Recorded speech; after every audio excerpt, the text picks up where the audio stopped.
Hi friends, welcome to our channel. Friends, గర్భవతి అయితే తినే ఆహారంపై ధ్యాస పెట్టాల్సి ఉంటుంది. వీటితో పాటు మీరు గర్భవతులైతే కాలాన్ని బట్టి మాత్రమే ఆహారాన్ని తింటూ ఉండాలి.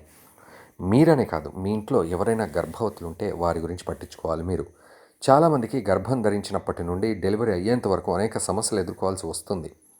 అందుకే డైట్లో నేను చెప్పే ఈ 3 ఆహార పదార్థాలు తిన్నట్లయితే ప్రెగ్నెన్సీ టైంలో ఎలాంటి సమస్యలు ఎదుర్కోవాల్సిన అవసరం ఉండదు. శరీరానికి పూర్తి శక్తి అందుతుంది. అలాగే హార్మోన్స్ బ్యాలెన్స్డ్గా ఉంటాయి. మీరు ఈ ఫుడ్స్ ప్రీ ప్రెగ్నెన్సీ అలాగే పోస్ట్ ప్రెగ్నెన్సీ 2 సమయాల్లో తీసుకునే అవకాశం ఉంటుంది. గోందు, ఇది గర్భవతి స్త్రీలకు ఎంతో మంచి ఔషధం.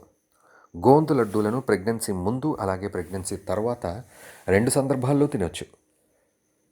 ప్రీ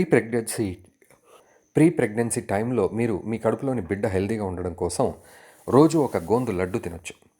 దానివల్ల హార్మోన్స్ బ్యాలెన్స్డ్గా ఉంటాయి. మహిళలు డెలివరీ తర్వాత చాలా కాలం వరకు బ్లీడింగ్ కారణంగా బాధపడుతున్నట్లయితే అలాంటి సమయంలో గోందు వాటర్ సమస్య తగ్గించడానికి ఉపయోగపడుతుంది.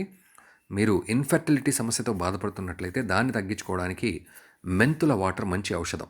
మెంతులు సమస్యను, స్థూలకాయత్వాన్ని, జాయింట్ పెయిన్ సమస్యల్ని మొదలగు సమస్యలన్నింటినీ పూర్తిగా దూరం చేస్తుంది. వీటితో పాటు మీరు సొరకాయ కూరలో మెంతులను వేసుకొని తిన్నట్లయితే అనేక ప్రయోజనాలు ఉంటాయి. మెంతులు చేదుగా ఉన్నా సరే ప్రెగ్నెంట్ యొక్క శక్తిని పెంచడానికి ఉపయోగపడుతుంది. హలీమ్ సీడ్స్ ప్రోటీన్స్, విటమిన్స్ని సంపూర్ణంగా కలిగి ఉంటాయి. లేడీస్ రక్తలేమి సమస్యతో బాధపడుతున్నట్లయితే వారికి హలీమ్ సీడ్స్ మంచి ఔషధంగా ఉపయోగపడతాయి. మీరు కొబ్బరికాయతో హలీమ్ సీడ్స్ కలిపి లడ్డూలు తయారు చేసుకోండి.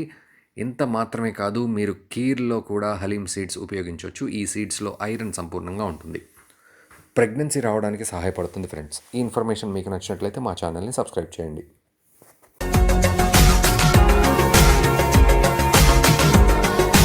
మరిన్ని అప్డేట్స్ కోసం మా ఛానల్ ని సబ్స్క్రైబ్ చేయండి.